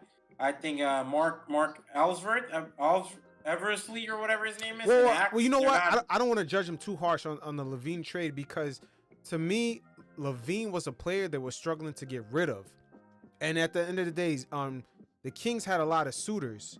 They probably had way more suitors for Fox than they could have traded him a lot sooner, man.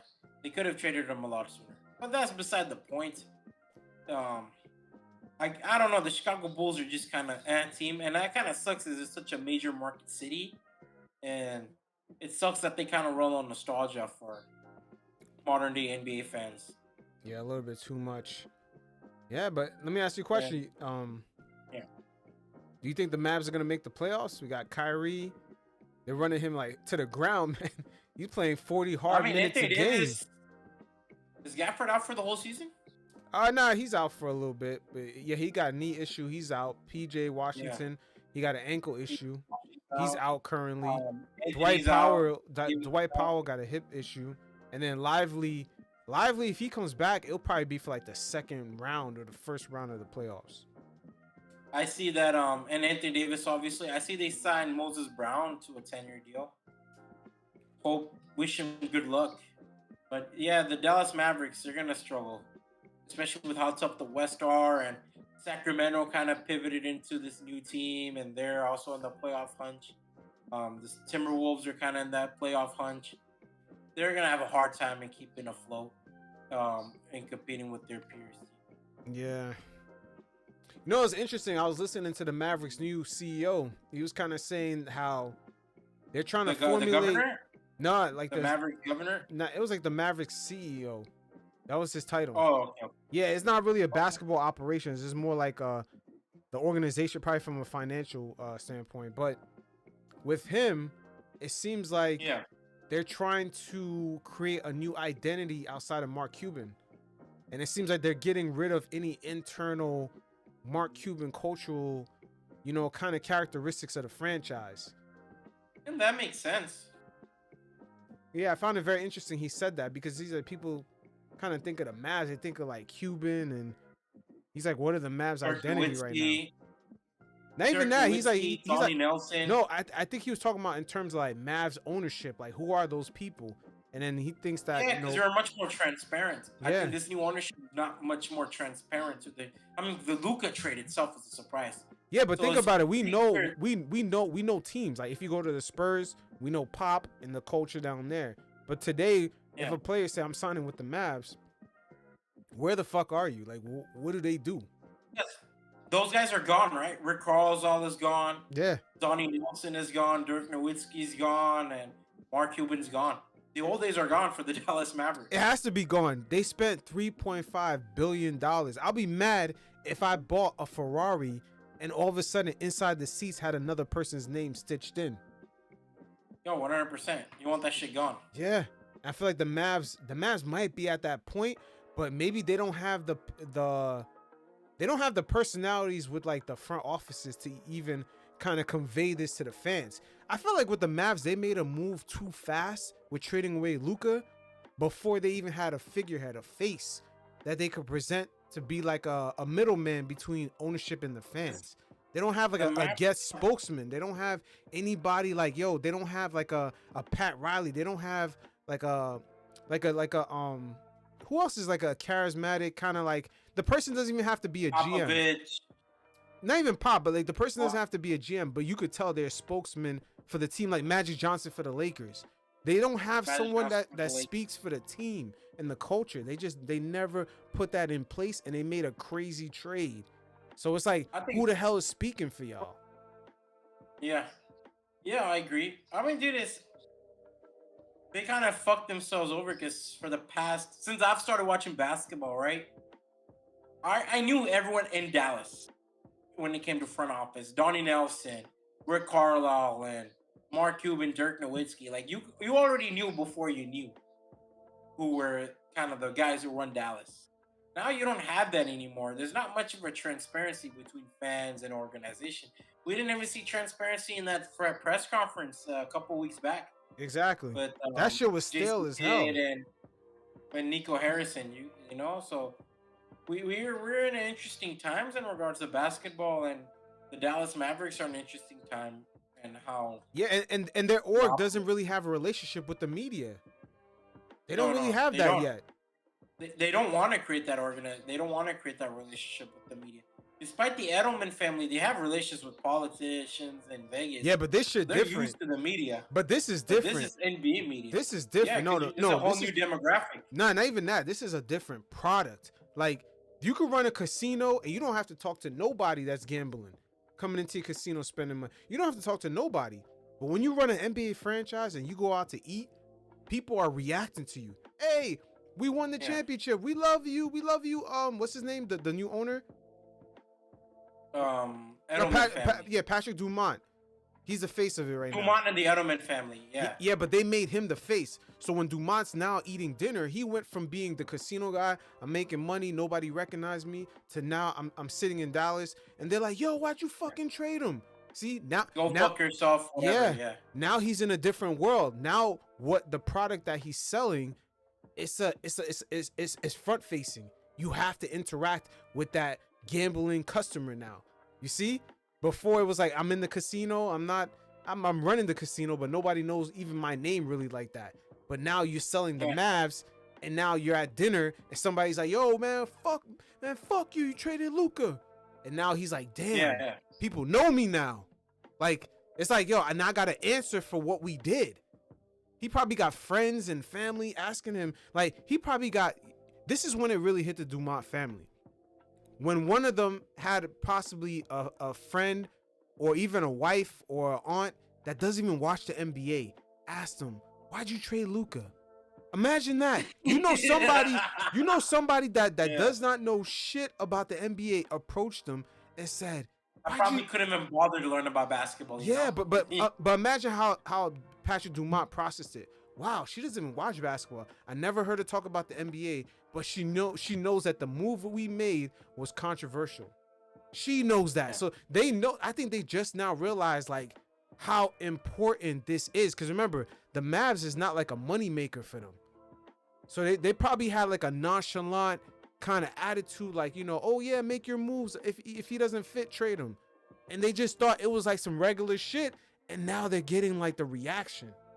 Because this week, there's too many people from the Dallas Mavericks that we never heard of, all of a sudden doing press conferences. All of a sudden on their YouTube page, there's a one-on-one interview with the CEO. They never did any of this before. They just bought the team and sort of like, yeah, we're the new owners, and then carried on their business. Yeah. But it's like now we're hearing Mark Cuban, he gave a response with Bill Gates, said that, oh, Bill Gates, if I sold Microsoft, it's as if I sold it and then you all of a sudden sold Windows 11. He said that. Mark Cuban said that, man. So it's like, wow, it's like they're feeling the backlash. They make a change in the casino, they raise the prices of the hotel rooms or perhaps a table. Now at night to play at this table is $25 and up or $50 and up only. You know, if customers are mad, they just get mad at the casino floor. Patrick Dumont never has to interact. But this NBA ownership, it's a different game. It's a different game. It's a different beast. Yeah. And I think they got their wake-up call. Yeah. They got their They Dallas got their wake-up wake-up call, call. man. Now they're gonna have to answer questions. You know, I think, you know, this is different from like the Bus family or Ballmer or Cuban and a lot of ownerships who kind of put their faces out there. These guys did not want to put their faces out there. These guys wanted to be the ones greasing the politicians, from Donald Trump, the local Texas senators, to whatever cause they believe in. That was their whole motto. Yep. Because basketball is side, but we want to grease and meet politicians and sell real estate and all that stuff. Because casino, hotels, whatever is real estate. That's their business. And that's what they want to do. And, you know, it kind of bit them in the ass because now you trade your biggest asset. Now everyone's looking at someone to point their fingers on. Nico Harrison does not want to take the fault of everything. Who you know, you're going to take some heat.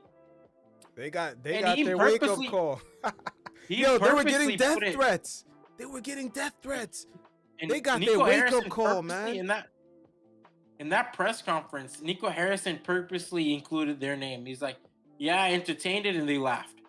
That means he opened scrutiny for them. Because if they said, fuck no, we're not trading Luka, bam, that conversation ends.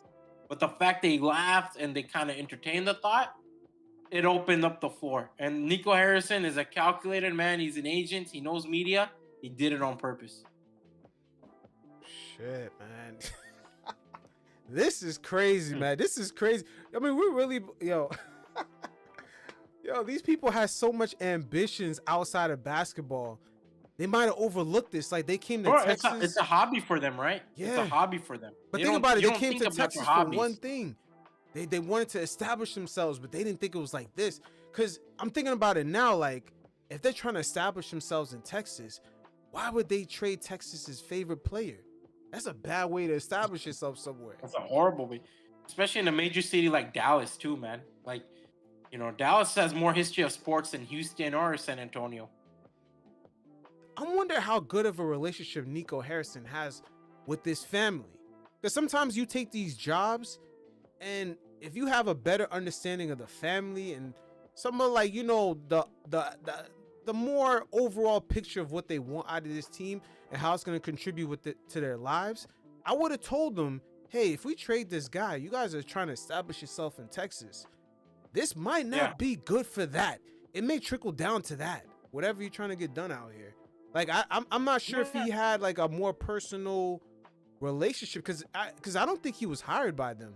I think he was hired by the previous. He was hired by Cuban. Yeah, yo, he might be on his way out. Hired by Cuban after the Donnie Nelson falling off. I think Nico Harrison mostly runs on relations with the league because he's been involved for a long time.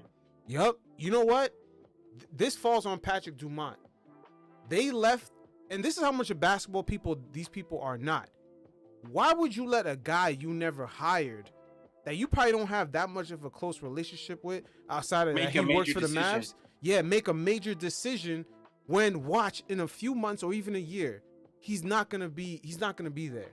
And he made it clear. He made it clear that there's a possibility I'm not even here. He said that in his press conference. I'm like, what a fucking joke this guy is. What a fucking joke. Yeah, it's two things. It's either the family just didn't know the overall PR backlash they would get, or if they did that on purpose, it was like the luxury tax, we're dealing with Luka, we're going over the financials, and we're going to be shelling out $150 million a year on this team, and this guy does not even come here in shape. They might not be willing to make that type of investment. Either or, it's one of the two. They sacrifice this guy. They're like, hey, you make the move, we let you go early, we pay you full out, and then we give you like a job somewhere else in LA doing entertainment. You know, it's like a friend of a friend. They're gonna hook him up, and or he could go back to Nike or work with the league, whatever, right? But I think this is a loser situation for the ownership regardless, because it's like, sure, they could condemn Nico Harrison, but at the end of the day, you made him your man and you gave him that trust in making major responsibilities. Mm-hmm. Despite they'll make the claim that we never hired him to begin with, he's a Cuban guy, whatever they want to claim. God bless him. He's a Nike guy. Throw him onto whoever. He's an Adam Silver guy. They're not gonna say that, but they could entertain it, whatever, insinuate. But you let him to make that decision, that major decision, which led to this major trade that we just saw. And Yeah, it's definitely a blow to their image. And like Dirk Nowitzki's gonna step down from that organization because he has an Amazon gig to do. He's stepping down from any like. Matter of fact, that's a great point because he showed up in LA. That I thought that looked weird. The Edelson family might not realize that him being in LA for Luka's first game, it doesn't look good. They might not know that. Yeah, because that's your franchise GOAT. And not only that, obviously, not only that, it could be petty, but I also think he wants to market kind of his media thing because he's getting into media, right? Mm-hmm. So Dirk is not an idiot. He's going to put himself out there and dab up LeBron and Luka and kind of, give people that nostalgia of 2011, But at the end of the day, what does it mean? Him showing up at LA watching Luka, it means I'm cheering for Luka. I'm cheering for the Lakers. It just look off. Luka's my guy. Yeah, it just looks off considering I don't really remember Dirk going to any opposing team's games. Yeah. When was the last time we seen any player of Dirk's status for their franchise go to opposing team's game? It's only Dwayne Wade. Dwayne Wade is the only person, but he's like an owner. And that's because he owns the Jazz. Yeah, and they made that be well known. So what is Dirk's reason? We never seen Magic Johnson go cheer for Shaq in Miami. I think the only reason it could be like maybe if Dirk were to write a PR, nobody's challenging him on it because they don't understand. They're not basketball people. Yeah, but the Dallas media, they're kind of defeatist at this point, and rightfully so. They don't care and all that stuff. But also, I think the media aspect probably also plays into it. I think that's the best way Dirk would probably like justify it. Oh, I'm getting into media. I can't be biased to one team anymore. That's the most logical explanation I could give, to be honest with you. You know what I mean? Yeah, but regardless, if you're a Maverick fan, this is sick on so many levels. I forgot about the Dirk aspect to it, man. I kept on looking at Dirk like, I understand you support him, man, but you could have been in the box seat. Man, you could have just watched it. You could have just made a tweet. Yeah, he put himself out there. Yeah. You know what? Himself out there, dabbing up the Lakers players. Yep. And you know what? This could be the signal that there's a real dispute. Like, the legend of the team is out here in LA surrounded by all these jerseys just watching Luka. He could have been in the box seat. He could have supported him and been in the box, but he showed up and sat there for all the cameras to see him. Yeah. Box seats in the locker room. He could have been in the tunnel watching the game. But he was right there so everybody could see him. There's an issue going on. And he didn't really promote Amazon either. He disagrees with the decision. He disagrees with it 100%. badly. I think a lot of the old school Dallas guys disagree with the decision. I think obviously Mark Cuban's a lot more vocal. Rick Carlisle is probably not going to comment because he's in Dallas. I'm in Indiana. So that's probably not his priority. We haven't seen really Donnie Nelson entertain it, but I think it's because of his own dispute with the Mavericks. Mm-hmm. He's not going to entertain it. And yeah, I mean, dude, the Dallas Mavericks era is over. That's not much I can really add on. Let's not say it's over, because the way this team is constructed now, I'll say this: they're built to win now. I'm saying that era of transparency, Cuban, Dirk, Luka, Rick Carlisle. It's like reminds me of my favorite movie. One of my favorite movies of past decade. It was The Irishman with Scorsese, De Niro, Pacino, and Pesci, and those guys. And there was a scene where they come to the retirement home, the feds, and they just kind of like, "Hey, De Niro, why don't you just tell us like who killed Jimmy Hoffa?" And he just starts naming out the colleagues that were once his colleagues that are dead now. And I found that scene very interesting. I'm like, damn, like time changes so fast that these names kind of become obsolete. And that's just what Dallas is just going to become, where we're seeing a new era of an organization, a new form of an organization that all Dallas Mavericks that we remember is dead and gone. Hey, it could be. You spend Yeah. $3.5 billion. It could be that. Yeah. But again, did they think about the trickle down effects? Because remember, Clay bypassed LA and chose them. They drafted Derek Lively. His whole development has been around with playing pick and roll with Luka. They got Gafford. And Kyrie PJ wanted Washington. to go there. Yeah, Kyrie. Kyrie wanted to go there. Yeah, Kyrie wanted to go there. It's like all these people were here to play with him. And then now I'm surprised Clay hasn't been asked more detailed questions about Luka's exit, because But it's his first year of the contract, so I don't think he's trying to ruffle some feathers. man, if I was Clay, I'll be pissed, because Clay had a chance to shine, Go LA. to shine on Steph and Draymond and Golden State. Yo, it's important for Clay, man. Clay want his get back. He want to say, I got a trophy. He's like, y'all didn't want to pay me. I can win without you guys. I Yeah. can win without you. Oh, I feel for Clay, man, because Clay was nice. People don't realize how good he was. Yeah. Oh yeah, man. It sucks for because he's having a solid season this year. Yeah, man. But damn, that injury really changed shit, man. It really did. Really changed. It The really injuries did. and kind of negotiations really changed everything. Let me pick your brain. I kind of want to. Do you have anything to add with the Mavericks and all that stuff? Nah, that's all I have for the The Mavs. Mavericks ownership. It's kind of simple topic. Injuries. We're seeing the Wembanyama. I don't know if you saw that news. Wembanyama's done for the season, and Brandon Miller's done for the season. So Yeah, Brandon I Miller, guess the yeah, last he was done for a while. yeah. So last year's excitement are kind of done. What's your opinion on that? Obviously, we know the Hornets are tanking for a lottery pick.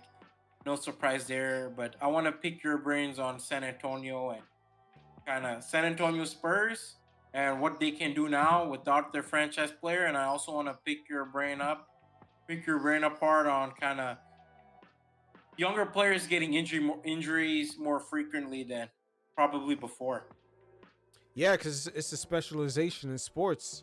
It's like the way they come up, man. Everyone now sees the bag, sees the $300 million a year, sees the role guy that's been a role guy possibly for about 6 to 7 to 8 years, make $200 million over the course of his career. You know, these kids nowadays, they pick up a basketball. Some of them are picking it up because someone told them it makes a lot of money. The relationship has changed. This has become like the new, I want to be a doctor. And by the time you realize it makes a lot of money, it's like a lot of people want to just be that for the money, but then they realize how hard it is, they drop out of that. Or same thing for like a lawyer. Like that, I want to be an NBA player it's starting to fall in that same category because it's a lot of specialization starting at a young age. It's a lot of money invested, a lot of trainers, a lot of travel. By the time, these guys get up to the NBA, it's like, man, they got a lot of wear and tear in their bodies. Yeah. They got a lot of wear and tear. But Wemby, what is his issue? He has a blood clot? Blood clot issues. Yeah. That's different. So that's a major injury. And that's a similar injury Asar Thompson, last year's rookie, went through too. Wait, hold on. Is that an injury or is that a medical issue? It's a medical issue. Yeah, that's different. Yeah, I had a feeling that is different. The blood clot thing is scary. It sounds like Chris Bosh. The problem he had. It's Chris Bosh, but Chris Bosh is the most extreme example. For example, is a deep vein thrombosis. I don't know if I pronounced that last word right. Probably not. So that's what he has. A blood clot issue. So is this something that he's going to be dealing with for the rest of his career? That's tough to say. I'm not really into the medical field, so I'm not going to speak. Yeah, it's still real early, but yeah, it's still real early on this, so we don't really have all the information. We've seen a lot of young guys have it. I remember Brendan Ingram, the first season with LeBron, he got it. And you remember Asar Thompson, obviously from last year, he also had it. So Chris Bosh is the most, extreme example, but yeah, those two examples are the most prime I could think of, and both ended up having solid careers from post that blood clot. So, our hopes is hopefully Wemby can kind of recover from that for next season, where the Spurs are more more serious and winning and being in a position to win, and De'Aaron Fox and him have a full offseason to really gel with each other. Mm-hmm. But it sucks, man, as considering he's the main attraction of the league and he's injured. And the defensive player of the year, I'm hearing Jaren Jackson Jr. has a probability of winning, which I'm all for. I love Jaren Jackson Jr., but it would have been cool to see him. Yeah, for sure. You get that profile up. And, this is to end this season. It's going to be the Stephen Castle show. Stephen Castle and, I think the De'Aaron Fox. It's crazy, man. De'Aaron Fox, he wanted to trade for a more serious team, but he ends up playing for a team that's going to be the same boat as the Sacramento. Yeah, very unfortunate for them right there. Very but unfortunate. the Spurs still got 2 first-round picks, I believe, so... Yeah, dude, they're still in a primal position to really do good. Yeah, I would just say to end the season, I would see how Stephen Castle kind of develops being in yeah, you want to see how Stephen Castle develops and Devin Vassell. And you kind of want to see kind of how De'Aaron Fox gels with the non-Wembanyama players. Yeah, because a lot of the focus now is going to be, Castle and... on those 3. Yeah, Castle and Fox, Yeah. So this is going to be different. It's going to be different. Damn, they really lost out. It would have been an interesting team to watch. Now you lost out not only your offensive player, but you lost off your defensive anchor. Yeah. Yeah. But you know what? Yeah, they were still bad. Yeah, as far as like the tier in the Western Conference, they were right next to the Suns. Team regardless. No, Yeah, they're a team that's fighting to get into the play-in. Yeah, that's what I'm saying, right? Like, at best, they're a play-in team, so... the Spurs can really figure it out. I think next season they could really make a splash because I think a team like Phoenix and there's going to be a lot of noteworthy teams that fall. So next season could be really exciting for that team. Yeah, man, but this was good, man. This was definitely good. A lot of, I don't want to say wacky shit, but a lot of like unusual things are kind of playing out in the league right now. Oh, 100%. Behind the scenes, in front of us, all around, Yeah, it's just we got to really kind of put some of these things into perspective, man. But yeah, you guys definitely check out the link in the description below. Check out Saeed's Substack. And yeah, man, I appreciate you. And subscribe and follow to Orange Cookies. Man, appreciate you, man. Take care, bro. All right, peace.